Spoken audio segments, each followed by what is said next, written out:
Hilchos Chametz U'Matzah, Perek Hey, Halacha Gimel.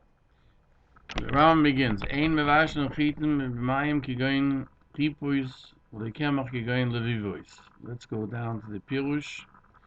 Chitin, which is kernels of grain and flour that were cooked in water. What's levivos? And what happens if you fry a dough in oil and cook kemach in boiling water? The minig not to eat from matzahs that are soaked in water. Let's see. That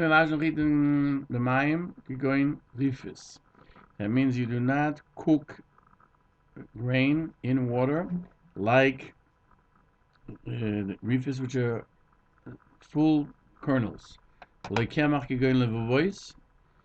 And if you did so, it's chometz gomel. If you eat it, it's chayav kores. And this is only if it splits when it's cooked. You see, when it begins to expand, and there's a skin around the kernel, and once it cracks, that proves it became chometz. This condition is only to the beginning to the kernels, because obviously by flour you can't tell that. You find the Rae Gann Mishnah says the source of the Rambam is the Gemara Psochim Lametes B 39b. Flour that was cooked is chometz, but once it's finished cooking, it won't expand anymore. So we'll have to see.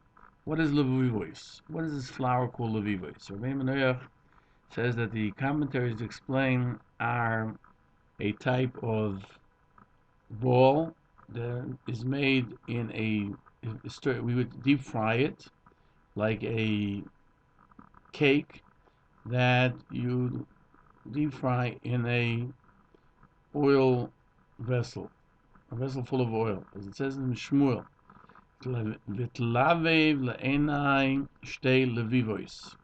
that she fried them in a deep fry. And so it could be that the Rambam explains levivois is kemach, is flour that you put on it water until they become somewhat attached and they become like kernels, and therefore they happen to be dough, and they also happen to be flour because it's not totally mixed. So the Rabbeinu Menach has a question that says shtei levivois, and this is understandable only if you call the ma'acholi levivo, and not if you call them kemach levivois. Now the posuk states shtei levivois. Maybe we could say that the Torah uses it only for cakes. The Chacham use it for flour. Even though the notion Torah levivois are cakes, in the spoken tongue it means kemach, cooked in water. What happens if you do flour in oil? Ein kernels habotzek b'shemen, that was cooked in water on machbas. In other words, it was not cooked. It was kneaded with water and then placed in oil. Kulim is explained like koli be'esh, roasted. Magen Mishnah explains, since the flour was mixed with water, you shouldn't cook it even in Peirush, because when you have a mixture of water, we said it becomes chometz much easier. And before it will be finished, it will already be chometz. And he cites further, there are those who say you can deep fry flour if the oil is boiling in the vat before you put it in. But he says this is not correct. You're not allowed to deep fry flour with even in oil on a frying pan. However, the Rambam says al machshiron is apaz as a kemach koloi.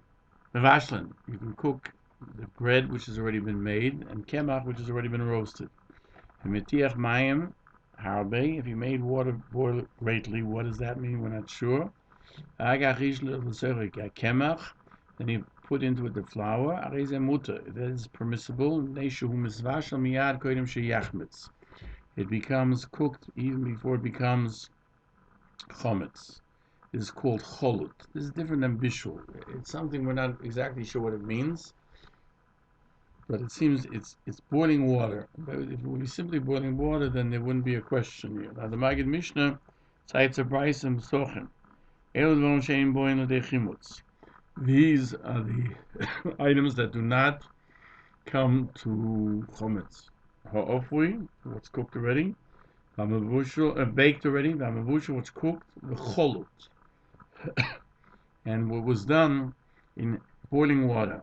The Gemara says it became chometz before it became cooked, and that's the first. The first happened first.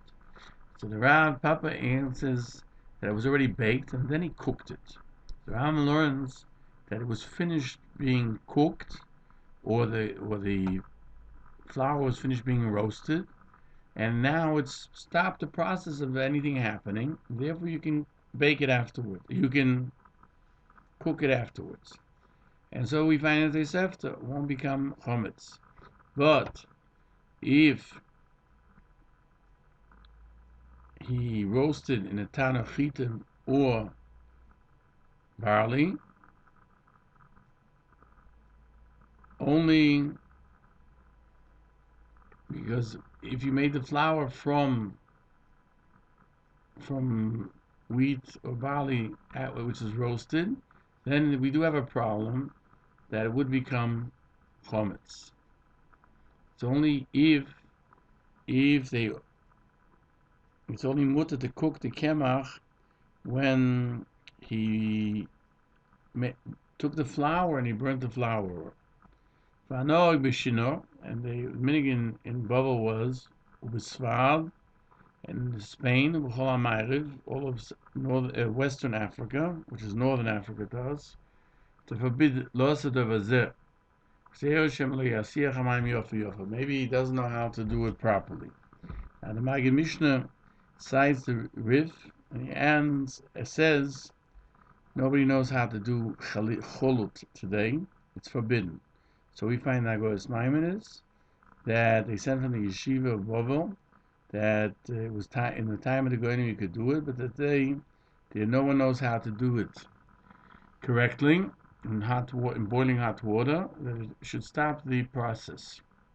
Since we don't know, therefore it's forbidden. Halacha l'maisa. The Shulchan Aruch Paskins. There's nobody today who knows how to do cholut. Therefore, any type of cooking is forbidden. Mishnah Berurah explains it doesn't matter whether you put the water hot, you put the boiling hot water on the flour or the flour into the boiling hot water, and even if the water is boiling for a long time, still you can't. It's forbidden. He adds further, it is forbidden both to eat and both to keep. And since we don't know, we're afraid maybe it's chometz. You have to get rid of it, and therefore you shouldn't do it at all. The minig, not to eat matzah shchuya. There are many congregations, mainly Hasidic, that the minig is not to eat matzah which has been soaked, like matzah knedlach or matzah rye, even though it was finished baking the kashas. We're still afraid if it comes in contact with water, whether it's cold or hot, even though technically the Rambam says once it's finished, right, it will not become chometz. The Maggid Mishnah adds that if the bread was baked, it will not come to chometz. The matzah was finished. Still, the Ramachmer, all the chassidim, not to eat this soaked matzah. The poskim say three reasons for it. The Gemara says that there is a grain that grows from the wetness of the earth. It's chometz gomo, and therefore you have to make sure that the kernels of grain, none of this is there amongst them, and therefore there are those who make their matzah before Pesach because they're afraid on Pesach, since the mixture of flour is dry with dry, if they'll do it from that kemach, and the flour there is forbidden, and therefore the makbid not to make a tafshel of matzah pesach, because to the bishul it'll reawaken this dormant flour, which is very susceptible to chimutz.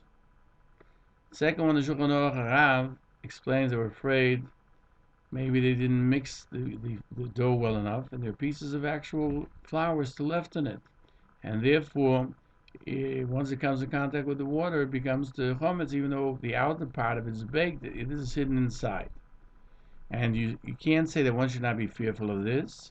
You'll say it was obviously this kemach was already roasted in the oven, because according to many poskim, you don't rely on what was roasted in fire, even in a small amount of kemach. We're afraid it will come to chimutz. The others will say that what's left on the matzah, there's no reason to fear that it's going to become chometz, because it was roasted. But you have to worry about the kemach, which is within the matzah, that it wasn't roasted well because it's hidden by the matzah. And therefore you have the problem. The third reason is when you cook the matzah that was already baked, we're afraid people will say, well, if you can do this, you can also use flour. And therefore it's a chumrah because of flour. Yaakov M. in Shilos Yavitz cites that his father says there's no reason to be machmer, because you have to enjoy Yom Tov. Sam Sofer also says so. He ate kneidlach. The Gra says that he wasn't concerned about the first and third reasons, because you don't worry about chayzer v'neir kemach that's made that is a special kemach, etc. Most of the poskim say there's no reason to worry about the third reason, that people will think you can use regular flour. However, regarding the reason, maybe some of the kemach in the matzah wasn't mixed well and it's raw, it's still flour, and it's susceptible to becoming chometz. The Rambam says one should be fearful of that, and that's why the Machon and the Rambam write that even if it was cooked very well, it was not cooked, it was kneaded very well, we have to worry that there's a little bit of kemach that was left over. So you see that they have the opinion, regularly you don't worry about it. And so says the Shari Tshuva, that you don't say for sure that's the case, but if there's a reason to worry about it, you can worry. That which many say, how can you be machmer matzah shvuya because of the little bit of flour that's in there? When we say la halacha, that there's no we go Bostoner Rebbe, and we don't have any reason to worry that it would become chometz. The Shulchan Aruch says the poskim weren't worried, because they would really do a lot of lisha, a lot of kneading, and until it was very well done. Therefore, they weren't fearful. But recently, like 20 years before the Shulchan Aruch Harav, there was an Inyan Yisrael Kedoshim that to hurry up and make the flour mix very quickly. It was not as well mixed. There was a little bit of kemach it could become chometz. Shai Tshuva writes, Chumazu is a minig, which was years ago when they made thick matzahs. Therefore, after they baked it, it could be in the middle, there was kemach, flour that was not mixed in well. And therefore they stopped cooking it. But everyone's intent is l'shamayim. Everyone wants to stay away from chometz, and as much as you can. Others who do eat gebroks eat it because they don't have a good taste from the bread, for the matzah. They want to enjoy the yontif, and therefore elu ve'elu even l'shamayim koira ani v'amech kulam tzadikim. All of Israel are tzadikim.